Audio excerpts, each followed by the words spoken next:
Hey, what's up guys? Welcome back to our YouTube channel and welcome to this video. So this is part 2 of our PHP REST API tutorial by using PHP.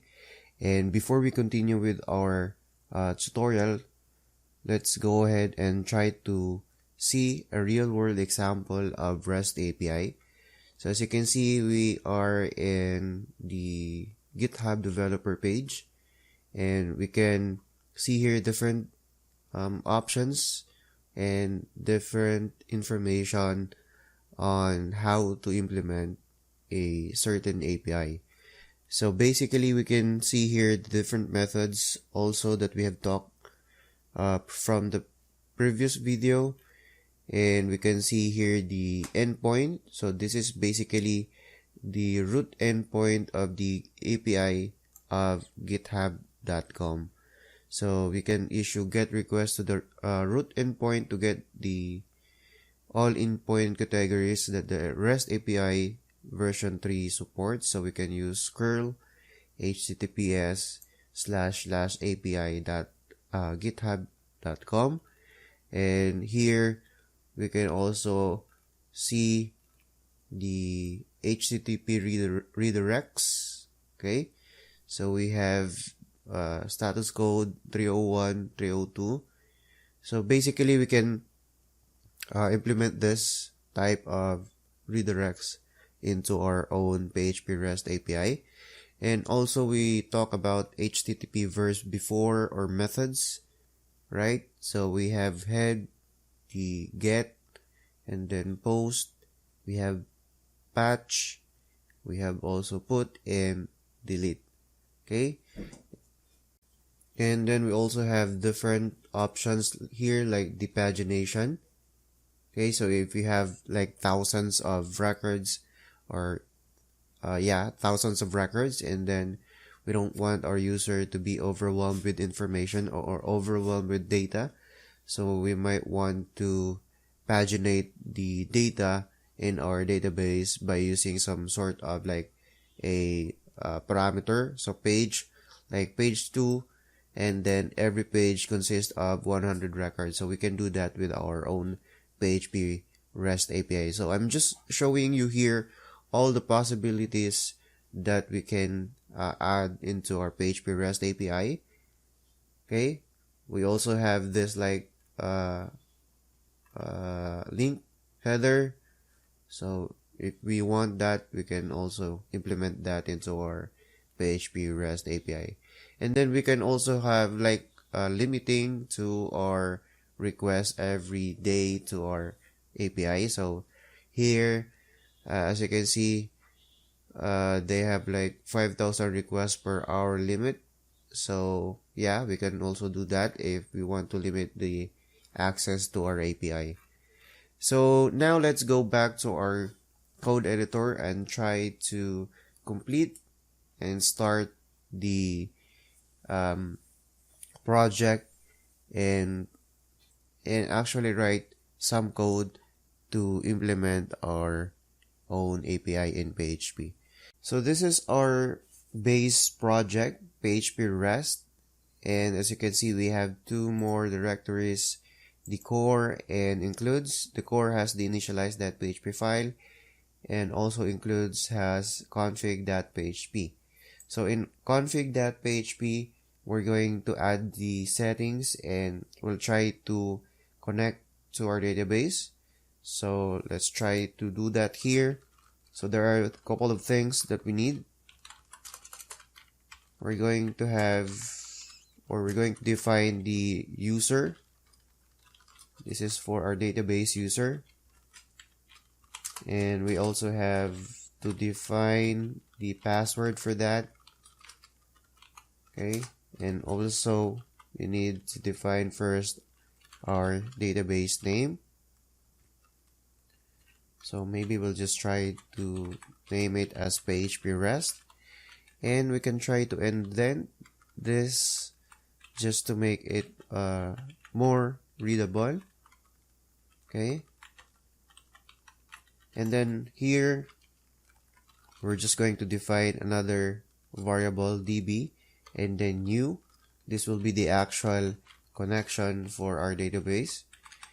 And in here, we need to add MySQL.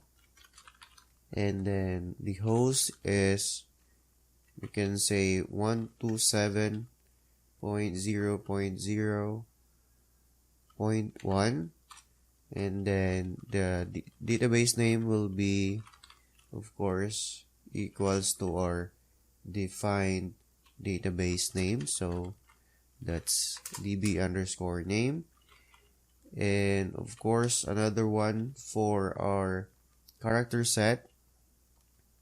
So char set equals UTF-8. And we're going to supply also the user or DB user, and of course our DB password. Okay, so that's the connection for our database. And then we're going to set some attributes here. DB attributes.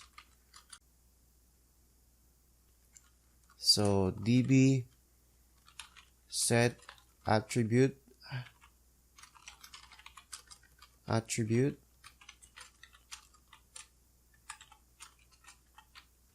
and then let's say PDO : and then at attr emulate repairs. We'll just set it to false, and we can copy this. Set attribute, and this will be MySQL attr use buffered query. Okay, so this will be for setting up our database connection, and this will make the database connection later on to be faster than a normal database connection. So attr error mode will be PDO, and then error mode is exception. Okay, and then I think that's it for our database connection. So we have set the database attributes, we have set the connection, and we can use this class, or I mean this particular config.php file to actually connect to our database. And then we're just going to use this in all our files later on when we try to have get all the data coming from our database. And actually in our config.php we can try to define some constant here. So for example, define, that's define, and then so for example app name, we'll just say PHP REST API tutorial.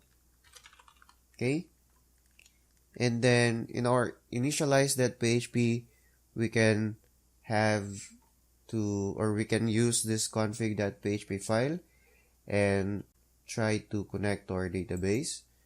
So in here, in initialize.php, we're just going to define some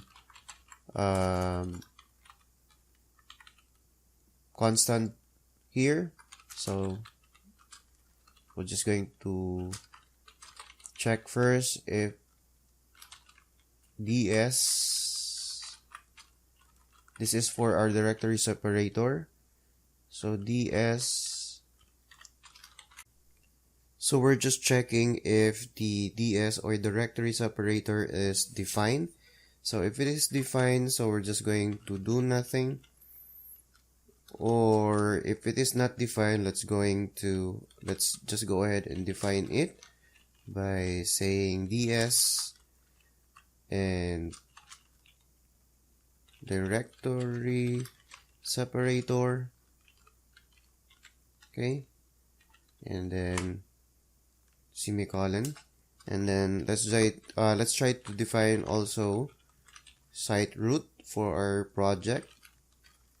So the same thing, we're going to check if the site root is defined. If it is already defined, then let's just say null, and if it is not, then define it by just using site root or site underscore root here, and then ds, so ds, and then the directory of our file or our project. So in my case, I'm using wamp, and after that one, another directory separator, and then the www folder that will host our files, and then another directory separator, and the name of our project, which is PHP REST.